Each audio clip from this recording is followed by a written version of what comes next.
Welcome to the first episode of the Force of Nature podcast for 2025. Today's podcast, it's just me, and I'm talking about what I want to be intentional with this year. So it's that time of year when everyone is setting their goals for the year. I think actual International Quitters Day was last Friday, which is only two weeks into the year, and apparently a lot of people quit their goals already by then. So a key thing for me around setting my goals for both business and personally is to think about what I want to be intentional with this year. So in the past, I've basically just focused on goals, but I haven't thought really how I'm going to achieve those or ensure that I'm going to achieve those by being the person that has achieved those goals already.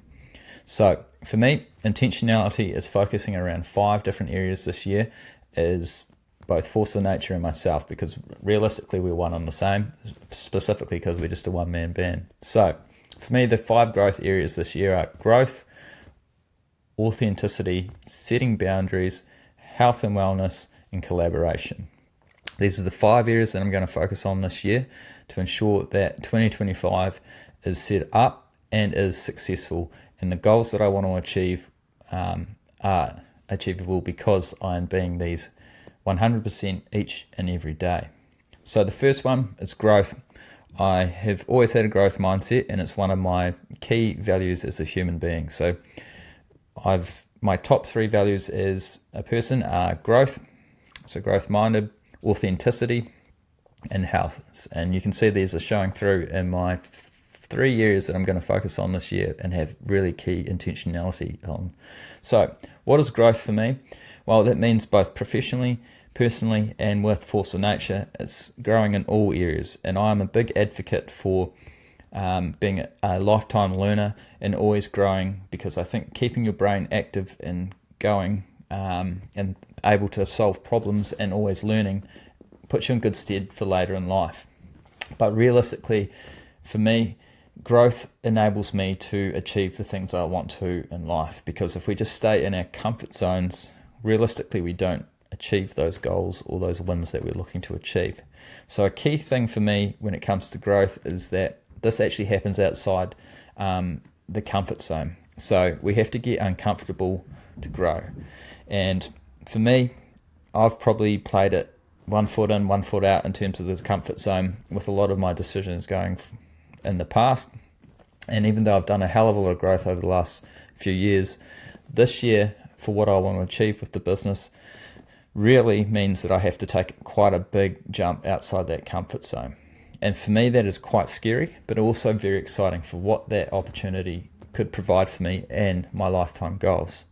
But I won't get that growth if I don't get out of my comfort zone. And a real key thing for me around taking this big step or just setting myself up to get outside of this comfort zone is realizing that there isn't any failure if I do this and it isn't successful. This is actually just another massive learning opportunity. And the further I get out of my comfort zone, actually the bigger the learnings are, and that will accelerate my growth as a person and as a business owner into the future for whatever that next thing may be if this wasn't successful.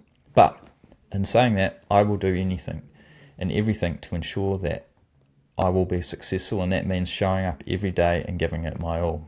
So for me, what are we going to grow on in this year? That's probably what you're thinking. The main areas is focusing on those areas that I actually want to do work in and not saying yes to everything. So what do I want Force of Nature to be? It is now time to start focusing on those areas and those areas that I provide value, and just focusing on doing that work and saying no to things that are outside of that remit.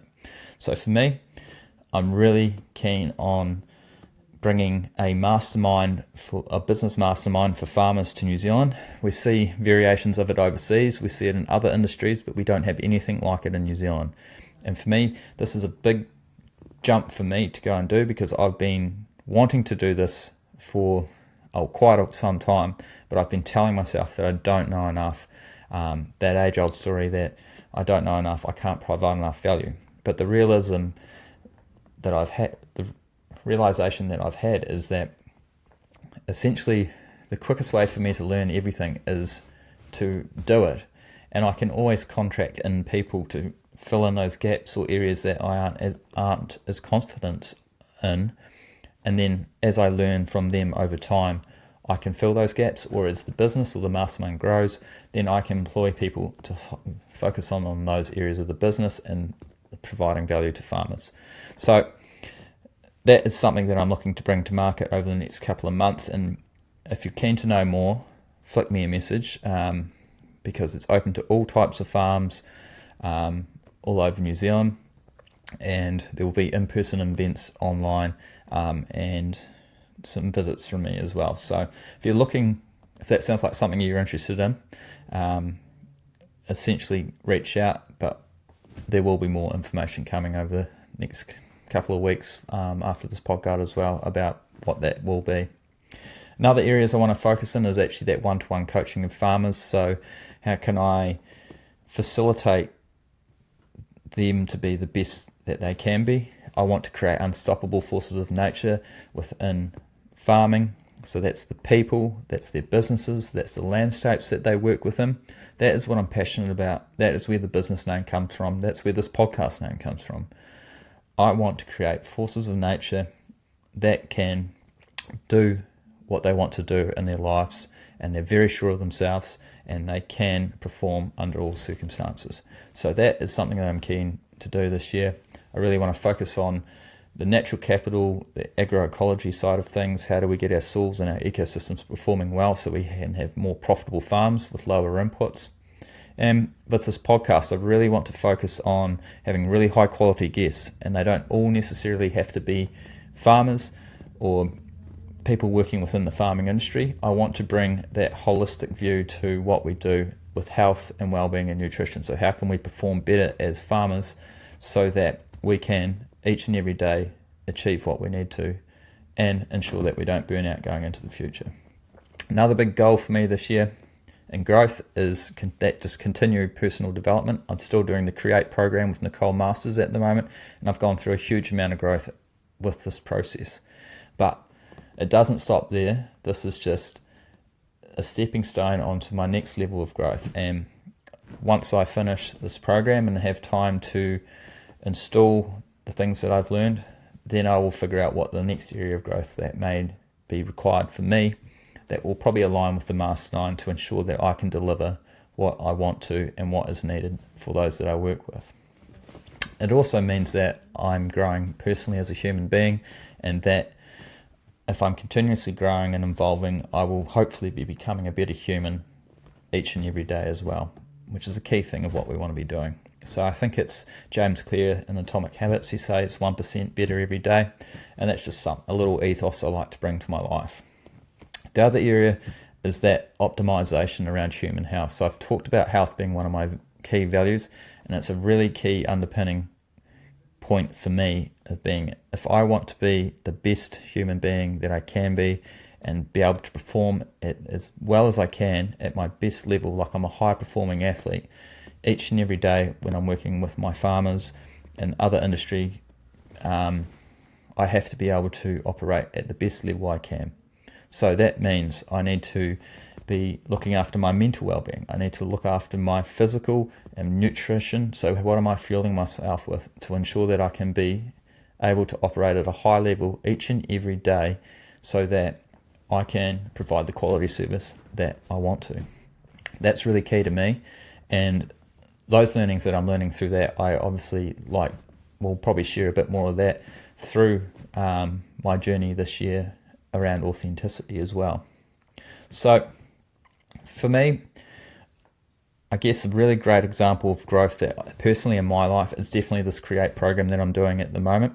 I am learning a lot about myself, and I was probably very fortunate that my partner Sarah works a lot in the mindset space and coaching people. So I knew a lot of concepts already, but I didn't have the key to unlock it. I needed someone to come in there and do it for me.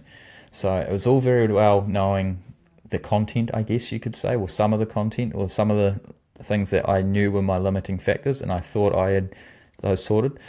But it took some coaching from some really awesome people within the Create team to unlock me as a human being, and my confidence has gone up massively. I feel like I'm leaning into my authenticity.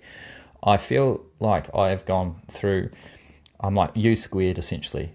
I'm another version of myself now because of this program, and I can't really remember how I was beforehand, which is an interesting concept that these are now installed in me after a few months as this is the new me, or this is the true me, you could say. So I really want to emphasize that investing in coaching is like a really, really good option. It's just they can just unlock or see things in a different way from what you can, and it can be just that little tweak that you need to just take your life to a new level. So I'm very grateful for this progress, and I'm still looking forward to the 3 or 4 months I've got left in the program, and learning from the other attendees that are in it as well.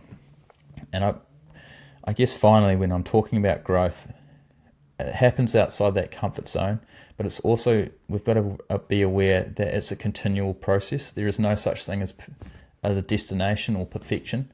If we're looking for that, then it's just another form of procrastination, because we're always thinking that I have to get here because that means growth, but actually growth is the journey, and that's something that we should employ to our whole lives. I've got a really good quote here from Zig Ziglar, who's an incredible public speaker in America. I think he is now passed, unfortunately, but what you get by achieving your goals is not as important as who you become when you're achieving your goals. So that's focusing on you as a person. What growth do you go through while you're achieving your goals is actually more important than the goals that you're attaining. So it's not about that destination. Next up for me is collaboration. So a really key thing, I think, in the agricultural industry, particularly in New Zealand, is that I feel like there's not a lot of proper collaboration going on. I feel like there's a lot of infighting between industries and different parts of the industry, and there's just no overall image or vision for where we're heading. What are we trying to achieve as a whole industry? And if we work together, surely we can get a better outcome than trying to infight for every little slice of the pie. So for me, collaboration is going to be a big part of this year, and it's a really key part for me in creating unstoppable forces of nature, because I think collaboration and people coming together can achieve so much more than we are as separate parts. So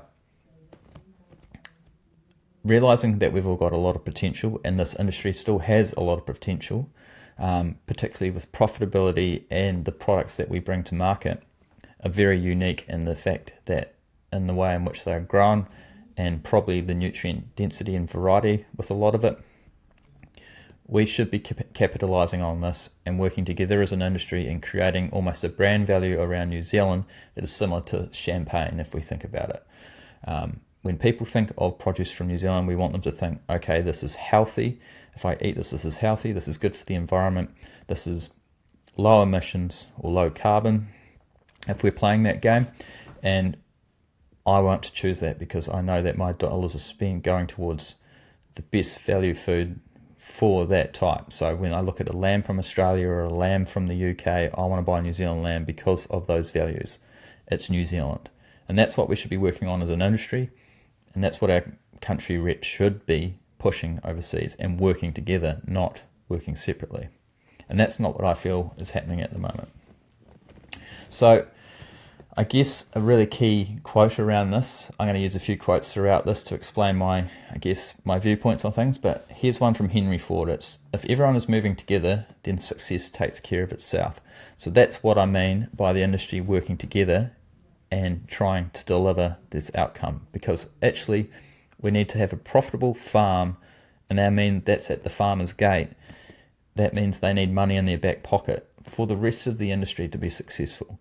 They feel like there's too many people in the middle taking cuts from the farmer and what they're selling it for overseas, and they're all forgetting about, actually, if we don't have profitable farms that are good for the environment and good for working for the communities that they work in and good for families, businesses, all this stuff, then actually all of this will fall apart.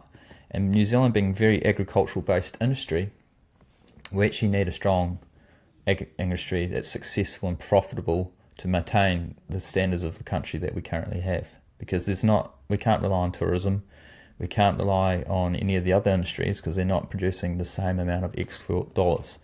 So for me, we need to collaborate, we need to have a plan, and we need to have some industry leadership that says, this is what we're trying to achieve and this is where we're going forward. And I think if we can all had that, we could all move forward as a collaborative industry, and then we can have that success that we're looking for. And hopefully with that would mean the dollars are actually going to get back to the farm game.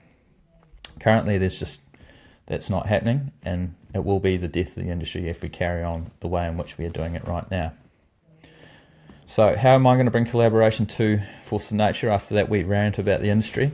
For me, it's about actually bringing people together. So this mastermind is collaborating farmers, so getting them from all different backgrounds, all different scales, all different sizes, because everyone's got values and knowledge that they can share, and we can help and put different perspectives on it. It's also getting other industry experts that I trust to come in to deliver some really good content and actually upskill you, so that hopefully leaving this, you've got a community of other growth-minded farmers that you can lean on, and then we're creating a change in the industry that is being pushed up from the bottom by the farmers.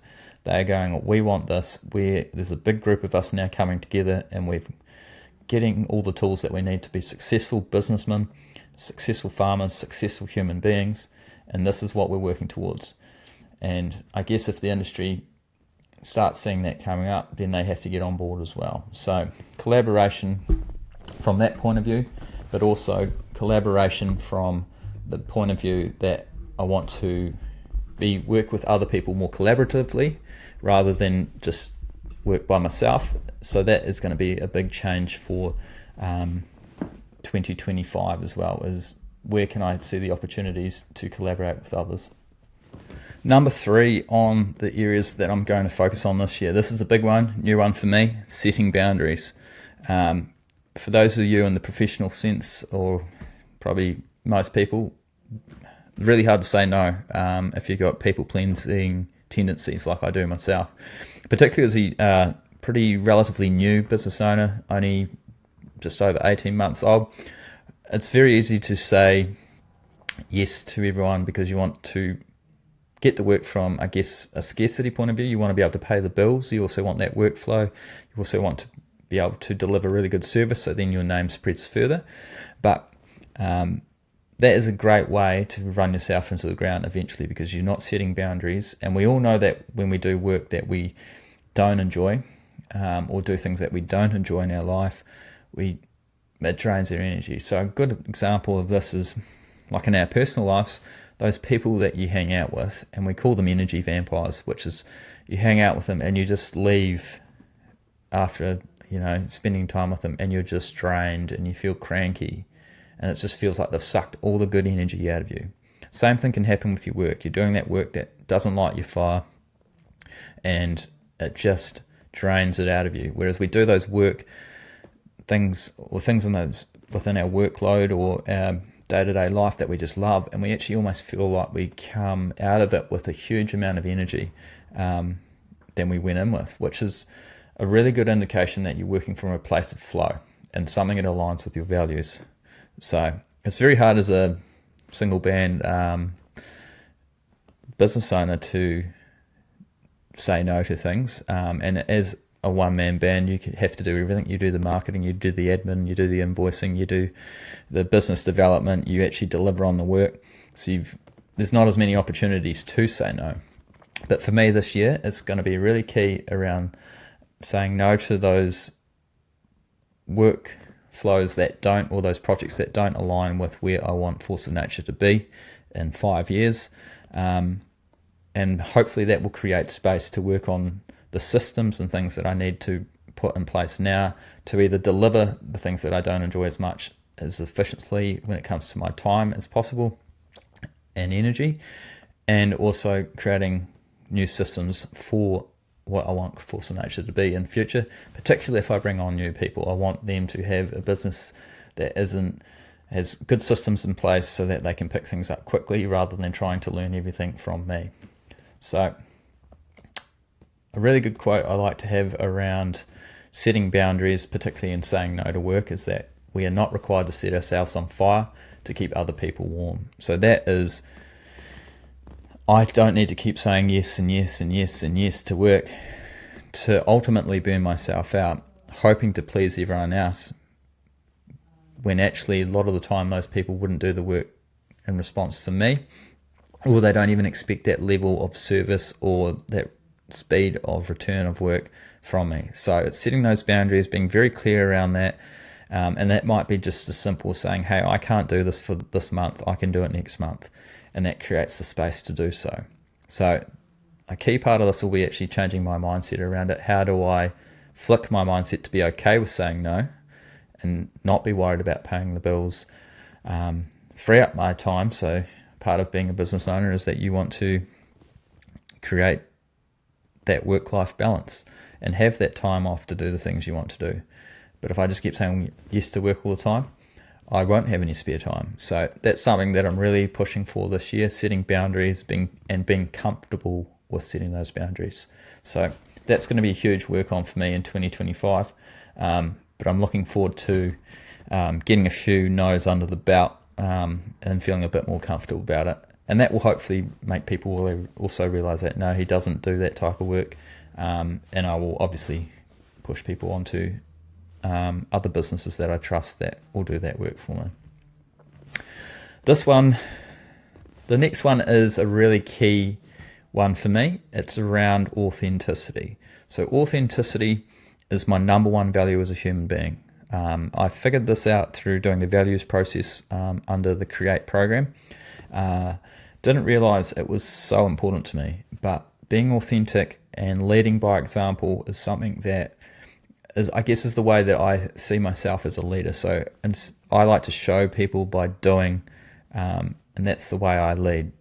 So I set this standard, I set the example by setting it in myself, and that sets the expectation of others, I feel, or can be a North Star, like this is what I do to achieve what I am in life, and this is what I want to be in my life. So for me, the real key thing about authenticity is showing up as my true self and being very confident in sharing my journey. So not hiding away the good or the bad, because it's very easy to show all the good stuff in life, particularly on social media or when you're talking to people.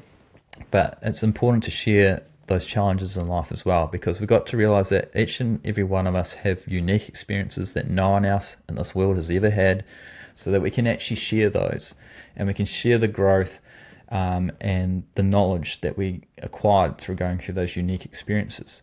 And that should also make you feel confident, because people can challenge you on those and you go, oh, well, this is my unique experience. I'm open to learning what you've learned on your one, so that we can both be better going outside of it. So for me, I'm going to be sharing a bit more about my journey along the way, and we'll probably incorporate a few more podcasts like this into it about things I'm learning and providing more value around what I've learned over this process so far of being a business owner and just me as a human being. A real key thing for me is, or a really good quote for me, is the one from Oscar Wilde, and it's to be yourself, and because everyone else is already taken. And I utilised this when I was going into Create, which was in Montana. It was 7 days of hanging out with 25 odd other people that I didn't know. And what I turned up there on the Sunday, I said to myself on the way there, is that I really want to be my most authentic self. I don't want to hide behind any masks. I want to try this and see how it goes. This seems like a perfect place to do it, which is quite nerve-wracking. You know, you're going to spend 24 hours a day with all these people, and they might not like you. So for me, that was a great practice ground, and then it's something that I'm now bringing into my own life, and I keep talking about it because I want the accountability as well. I want to be authentic. I want to show who I am, because at the ultimate end of the day, that's how you build trust between people. And I want people to know that when they work with me, what you see is what you get. And I'm happy to share my opinions, good or bad. And I think hopefully by doing that, it'll create space for others to do the same. So hopefully when I work with farmers or other industry people, me being my fully authentic self will actually create the space or the confidence for them to actually be themselves as well. And that is a very powerful thing, I feel. And hopefully through doing that, I can create some or instill some really good change. And my way of doing that is by leading by example. So I want to do it by showing you that it's possible and it's not as scary as everyone makes it out to be. So for me, the last final piece really of my big year is this year in terms of intentionality is health and wellness. It was a key focus last year in 2024. And for me, great quote from Jim Rohn is, take care of your body. It's the only place that you'll get to live. And I think about this when I, down the track, I look back on my life and I go, when I'm, 65 or 70, and I'm thinking, if only I just decided to treat my body a little bit better or just change a few small things, I would be able to play with my grandchildren now or play golf or go mountain biking. But I didn't choose to do that. And I'm kind of looking back at my current self going, what were you doing?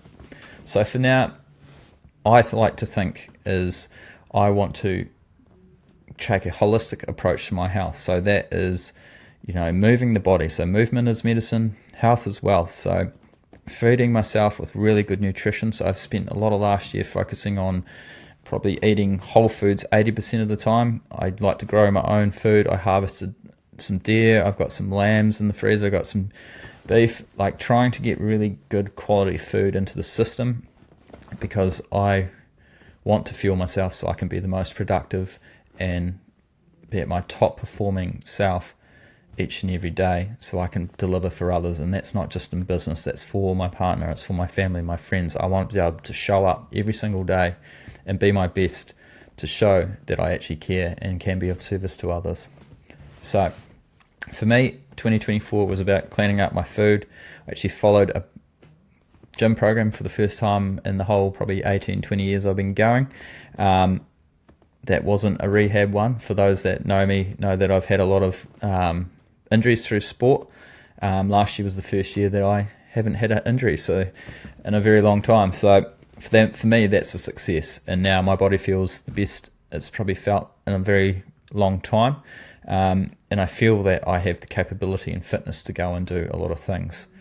In terms of what I do today, is gym 5 times a week and at least 1 to 2 times a week mountain bike, which is a really big passion for me.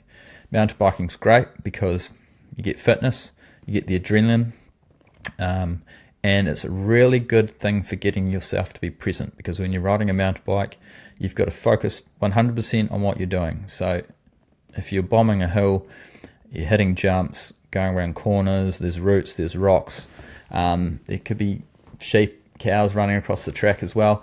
These are all things that make you be in the present. So you can't think about everything outside of what you've been focusing on, like whether you've got business stuff stuck on your brain or personal stuff on your brain. You get on a mountain bike, you get that clarity, and that just, it could be 2 hours of not thinking about the stuff that has been causing stress within your life. And for me, that's basically meditative work, but also I love to ride anything on 2 wheels and off-road. So stayed away from dirt bikes for a number of years now, but mountain bikes are giving me my fix. And in terms of the meditative stuff, over the last 2 years, I have actually started meditating and more recently doing breath work. So this is something that I never thought I would be into, but I heard about all these benefits around mental ability and performance, and that's what I looked into it. I'm definitely not the best meditator in the world. Feel like I'm better at the breath work because you're actually just following, say, a YouTube video, and the guy's telling you what to do and you just keep in motion. And that's another thing to keep your head good. But I feel with the breath work, I've been utilizing it in a way that if feel like I've got a lot of overwhelm or a lot of energy or stress stuck in me, I can do 10-15 minutes of that maybe once a week, and I'll just feel like there's a weight lifted off my shoulder. And it also takes my brain off that for 10-15 minutes, which is nice as well. So something I recommend, something I wasn't remotely interested in 6 months ago, but is a practice that I like to do now once a week, although I've probably fallen off the last couple of weeks. Meditation, on the other hand, I find is really good. I do a lot of, when I meditate, it's more around visualizing where I want to go in life, trying to quieten the mind, and actually seeing if I can create a picture of that dream life for me. And doing so through listening to meditation. There's a great app called Insight Timer. They're all guided. There's thousands there on the free option.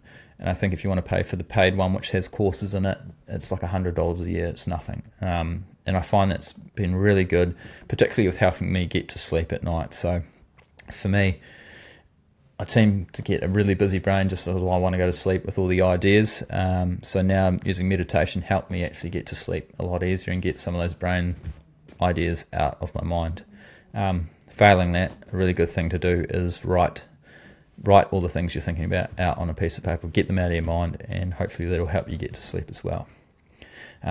Key thing on sleep though is we all know we should be getting 7 to 8 hours sleep at night.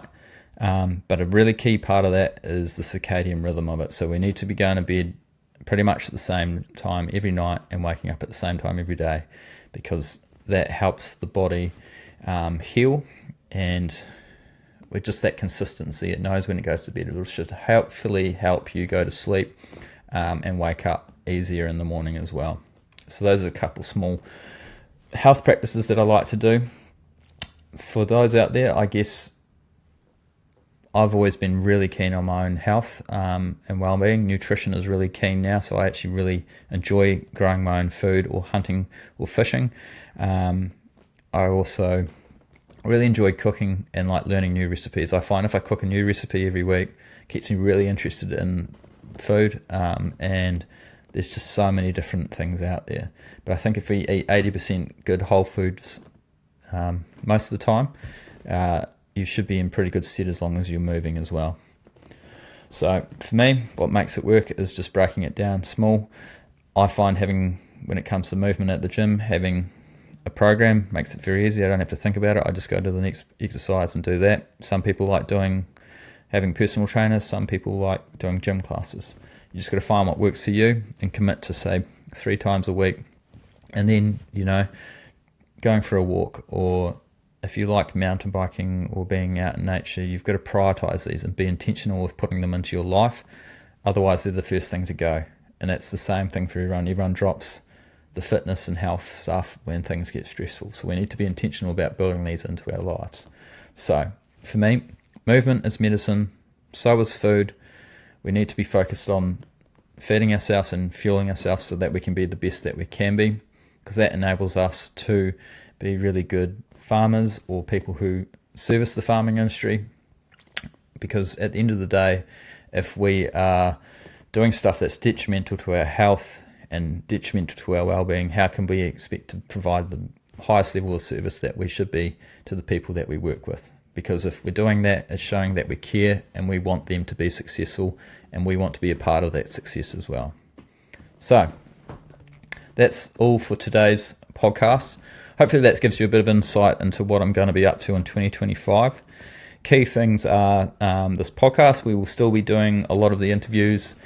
And if you've been enjoying those, make sure you share with other people, your friends, because if we can grow this podcast, that means I get access to bigger and better people, but we've already got some good people lined up for this year. Also, it just helps spread the word, and that's how these podcasts grow, is by listenership. So would really appreciate that. Big thing for Force of Nature this year is a bit of a pivot, or more refocusing on what we're going to just focus on as a business going forward. And you'll hear a few more podcasts from me around what I'm working on throughout the year, and you'll see this show up in the social media videos and stuff I do as well. So hopefully you enjoyed this podcast for 2025. It's a really good kickoff, and hopefully it gives you another lens to chuck over your goal setting, which is creating the intentionality. What are the traits I want to bring this year so that I can be successful in achieving my goals? And I find that having these intentionality around the traits that I'm going to have or focus on should put me in good stead to achieve the big goals I want to achieve in 2025. So thanks for listening in to the Force of Nature podcast. Appreciate each and every one of you. Cheers.